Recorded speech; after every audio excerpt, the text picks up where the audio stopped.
Well, let's take a live look at a meeting of the Knox County Board of Education. Leaders are set to discuss changes to the Gifted and Talented program known as GT. Proposed changes to the policy would remove sections allowing GT coaches to pull students out of class for advanced learning opportunities. Chair Christy on your screen right now. Tennis reporter Olivia Degg joining us with what parents are saying about this policy change and the new name for the program. Olivia.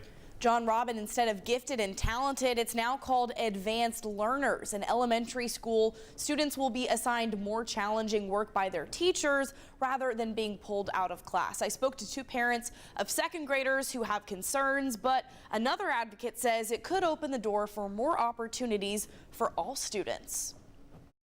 Philip McMullen says his son Leonidas is already multiplying fractions as a second grader. He tested kids called diagnostics, and he was getting 99 percentile, so then they tested him further and they said he needed to be in the Gifted and Talented program. He says his son really benefits from leaving class once a week for instruction from a gifted and talented coach. The great thing about the GT coaches, they would come to my child's level. But after federal funding cuts this summer, those GT coach positions were cut by Knox County schools. A proposed policy change says teachers will now give advanced learners more rigorous assignments. He's getting really bored really quickly. If he's not learning something new, he just loses focus. Another parent finds it concerning too.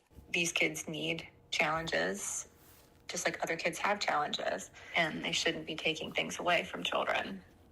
It's kind of ridiculous. However, advocates like Kim Credich feel it could be a way for more students to get those special lessons. There's an opportunity to support the regular class general education teacher by parents maybe advocating for those special projects to come into those classes for just the 30 to 45 minutes a week. Credich also wants parents to know they have options for students who still need a greater boost.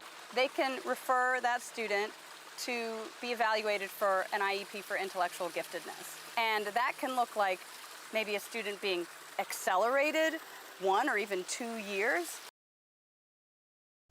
Now, Credich also told me because of this change, more students might actually get that IEP, basically a special education support, and be recognized as intellectually gifted. Now, another part of this policy change, there will also be less support for students in middle or high school. The policy says students can instead take honors or AP classes. Nothing is going to be voted on tonight. It's just a work session, so it's up for discussion. They are scheduled to vote Thursday on a first reading. John, Robin. All right, Olivia, thank you. Well, the board is also set to vote on more than $9 million in spending from last year's leftover funds. This, once again, a live look at the meeting. Most of that money, almost $7 million, would go to replacing student laptops. Another portion, $2 million, would build a new hallway and exit at the UT Tower in downtown, making restrooms and emergency access easier for the public. Now, that is where Knox County Schools administrative offices are located, at those towers. $360,000 would support student transportation with a one-time $1,000 payment per bus route. Leaders say they'll take a closer look at the contract funding next year.